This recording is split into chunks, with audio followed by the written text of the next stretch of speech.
अब देख रहे हैं लेटेस्ट कानपुर न्यूज। ललितपुर से लखनऊ जाते हुए सपा अध्यक्ष अखिलेश यादव का काफिला कानपुर में रुका। मीडिया से बातचीत में उन्होंने कहा कि आजम खान के साथ अन्याय हुआ है। मैं उनके परिवार के साथ हूँ। शिवपाल जी मेरे चाचा हैं, तो मुझसे एक कदम आगे ही होंगे। आजम खान साहब की हम और सभी समाजवादी मदद कर रहे हैं।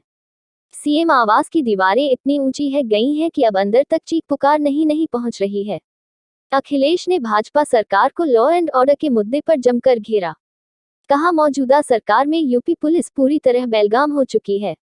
दुनिया में पहला ऐसा मामला होगा कि बलात्कार पीड़िता थाने में रिपोर्ट लिखाने गई और वहां भी उसके साथ रेप हो गया। अखिलेश यादव ने आगे कहा कि बुलडोजर सिर्फ डराने के लिए चलाया जा रहा है। ये अधिकारी लूटने के लिए नक्शा पास करा रहे हैं। बीजेपी की सरकार खासकर मुसलमानों और जाति के आधार पर समाजवादियों को परेशान कर रही है। प्रेस कॉन्फ्रेंस में आगे अखिलेश ने कहा कि महंगाई और बेरोजगारी को कंट्रोल करने में सरकारी पूरी तरह नाकाम है। बैंकों में सेविंग पर ब्याज कम और लोन महंगा हो गया। लूट और भ्रष्टाचार का बोलबाला है। का बहुत बहुत धन्यवाद देना चाहता हूं।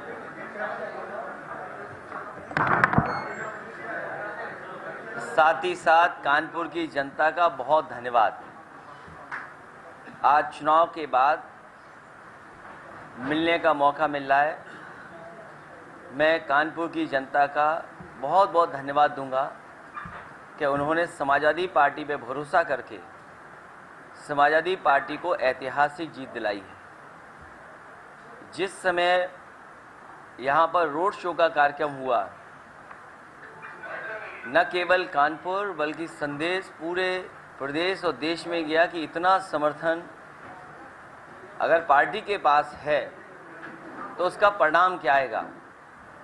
मुझे खुशी है कि कानपुर में ऐतिहासिक जीत समाजवादी पार्टी की हुई। हमारे बगल में ही अमिताभ वाजपेयी हैं, सोलंकी विधायक हैं, रूमी पहली बार जीते हैं वो विधायक हैं, और कई जो साथी चुनाव लड़े। बहुत अच्छी मतदान उनको मिले लेकिन जीत तक नहीं पहुंच पाए। इसलिए उनके लिए और उनके क्षेत्र की जनता का भी मैं धन्यवाद दूंगा। और एक एक कार्यकर्ता जो यहाँ बैठा है जिसने चुनाव में मेहनत की, उसको बहुत बहुत बधाई। ये सरकार कंटिन्यूटी की सरकार है और कल या परसों गंगोत्री और जमुनोत्री के पूजा पाठ कर करके मंदिरों को खुलने का काम हुआ है। वो पूरा पानी बह करके आपके उत्तर प्रदेश होकर के जाता है। आज मुख्यमंत्री जी किसी गंगा को लेकर के कार्यक्रम था या गंगा को लेकर के बहुत आयोजन हो रहे हैं। कानपुर वालों बताओ, जहां पर सेल्फी ली थी और सेल्फी से पीछे चले जाओ, जिसमें कन्नौज, फतेहगढ़, फरुखाबाद और पीछे चले जाएं, तो क्या नदियां साफ हो गईं? क्या माँ गंगा साफ हो गईं? क्या यमुना की सफाई कर दी सरकार ने? ये वो लोग हैं जिन्होंने वादा किया था जनता से, उनकी सरकार बनेगी तो माँ गंगा साफ बहेंगी, यमुना साफ रहेगी। लेकिन आज पूरी गंदगी, कचरा जितना भी हो सकता है सब जा रहा है। आए दिन देखने को मिलता है शहर में गंदगी भरी पड़ी है। शहरों में गंदगी, नालियां, कूड़ा, और अब तो जानवर भी घूम रहे हैं शहरों में। ट्रैफिक जाम, बिजली है नहीं, और जब बिजली का बिल आता है तो लोगों को करंट लगता है। जिस बिजली को बनाने के लिए समाजवादियों ने काम किया और कानपुर और आसपास कितने बड़े बड़े प्लांट लगाने का काम शुरू हुआ था, ये सरकार अगर ध्यान दे देगी तो आज बिजली ज़्यादा भी मिलती है और सस्ती भी बिजली उपलब्ध हो जाती है। बिजली का संकट पैदा अगर किसी ने किया तो सरकार ने खुद पैदा किया है, और कहीं ऐसा तो नहीं कि किसी को मुनाफा पहुंचाना चाहते हो। मैंने पहले भी कहा कि जनता को खरीद करके बिजली देनी चाहिए, क्योंकि बजट की कमी नहीं है। दिल्ली की सरकार भी इनकी है, यूपी की सरकार भी इनकी है। महंगाई आपके सामने, डीजल, पेट्रोल, सीमेंट, सरिया, दाल, तेल, कोई चीज़ ऐसी नहीं बची है जो महंगी ना हो गई हो। आज बेरोजगारी देखिए, किसी को नौकरी और रोजगार मिलना तो दूर, उनके लिए योजना भी नहीं कर रही। पिछली बार कहा था कि 5 लाख करोड़ का इन्वेस्टमेंट आएगा, लेकिन नौकरी रोजगार नहीं मिले। क्या कारखाने उद्योग बने, लगे कि नहीं लगे? और फिर ये महानगर शहर है, बड़ा शहर है, किसान का गेहूं सरकारी खरीद नहीं हुई, सरकार ने खुली छूट दी कि प्राइवेट लोग जितना खरीदना चाहें खरीद लें।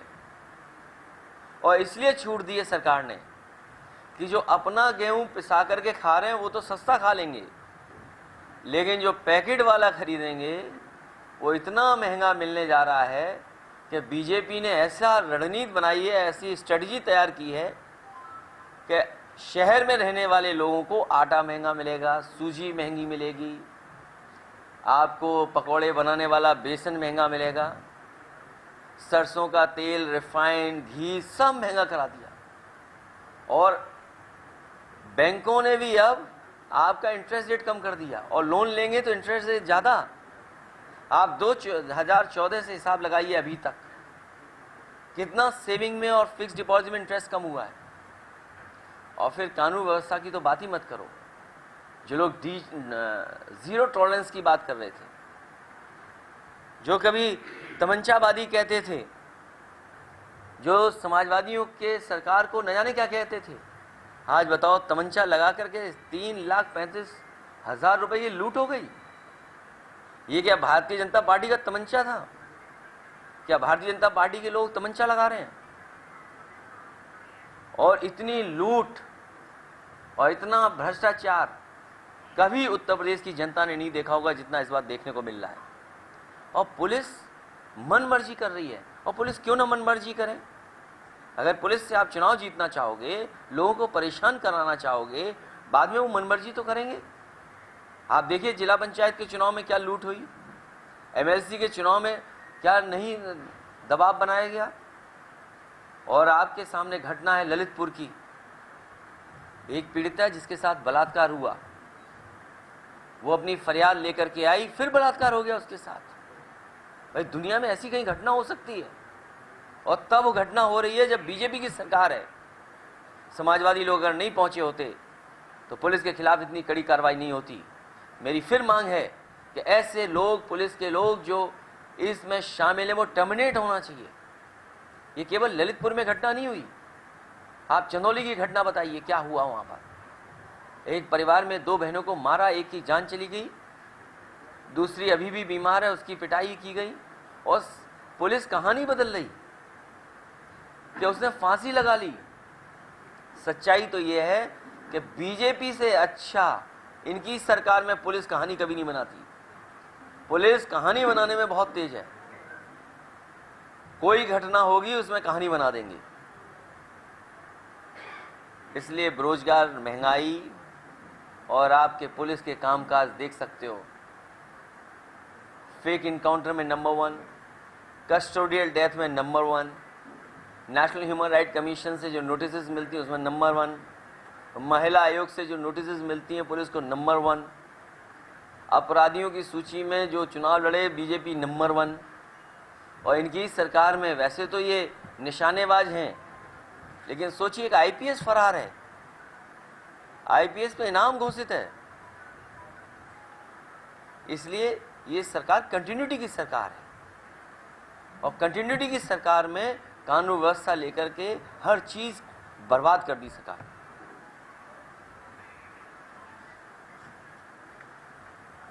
आज भी वैसे हैं या बीजेपी जोरे डाल डाल के उनको काटने में लगी है? देखिए बीजेपी कुछ भी करेगी लोकसभा चुनाव से पहले। उन्हें पता है कि समाजवादी पार्टी के साथ जो गठबंधन के लोग हैं वो 24 लोकसभा जीत चुके हैं।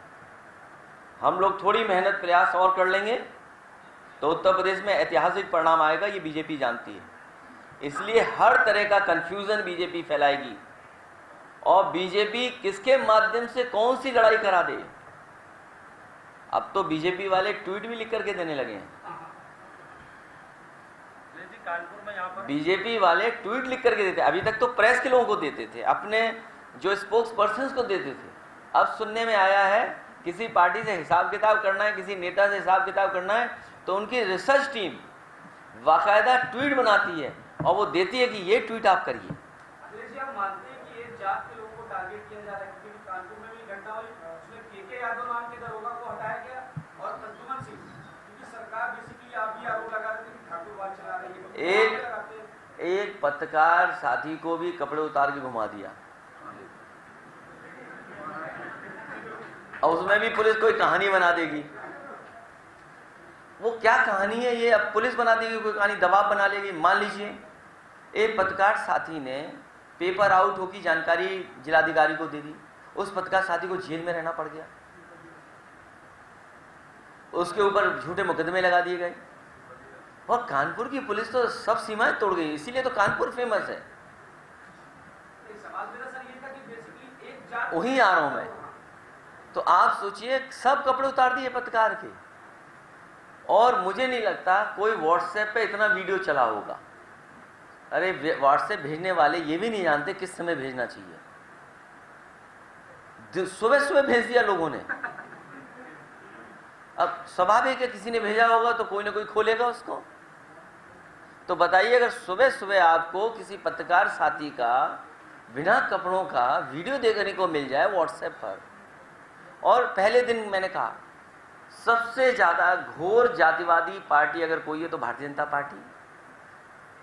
इनके आप सूची उठा लो ऊपर से नीचे तक, वाइस चांसलर कौन है या पदों पे कौन बैठा है, इस कोने से उस कोने तक हिसाब लगा लो कौन लोग बैठे हैं। तो ये बीजेपी की सरकार में जात के आधार पे काम होता है।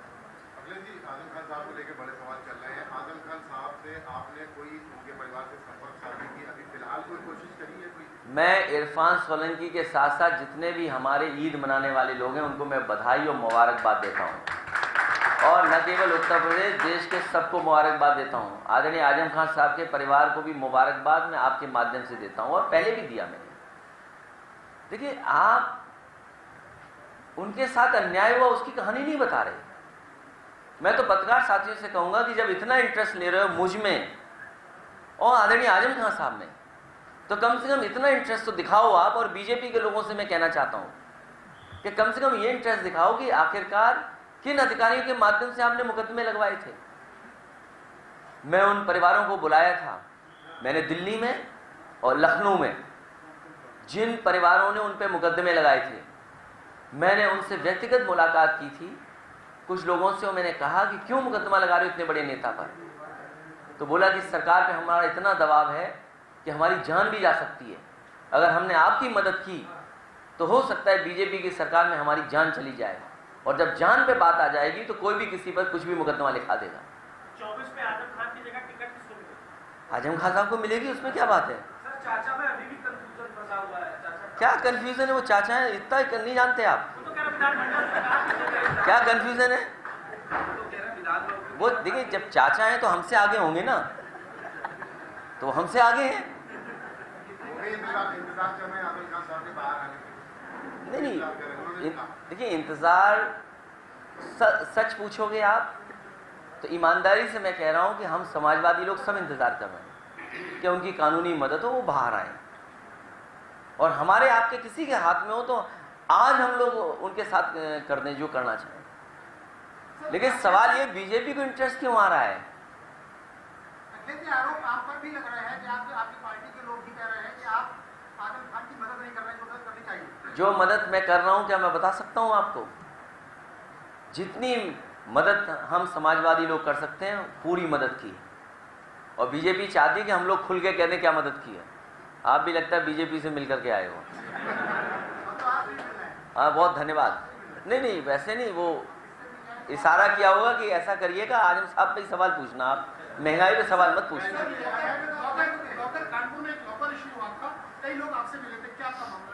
देखिए, लॉकर में चोरी, बताइए, बैंक से अलग से चोरी हो रही है सरकार में, बैंक से इंटरेस्ट पे डकैती हो गई। और जब बैंकें डूब रही हैं और बैंकों में सामान रख दोगे तो उसकी डकैती हो जाएगी।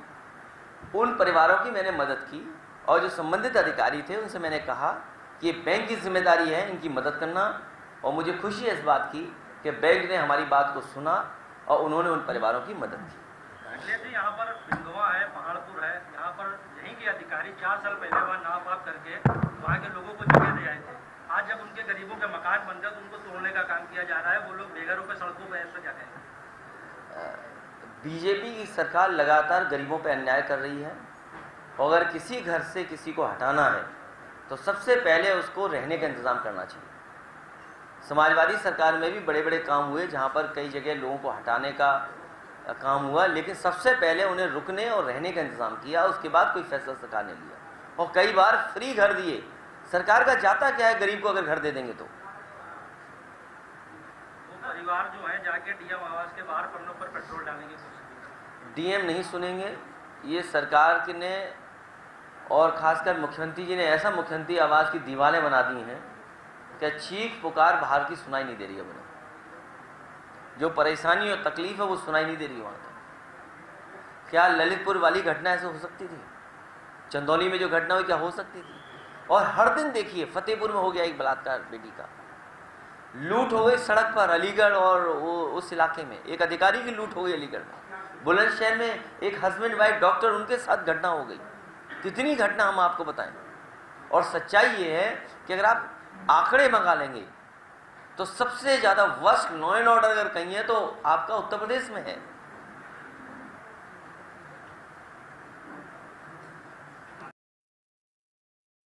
सब्सक्राइब करें हमारे लेटेस्ट कानपुर न्यूज़ चैनल को और बेल आइकन दबाना ना भूलें।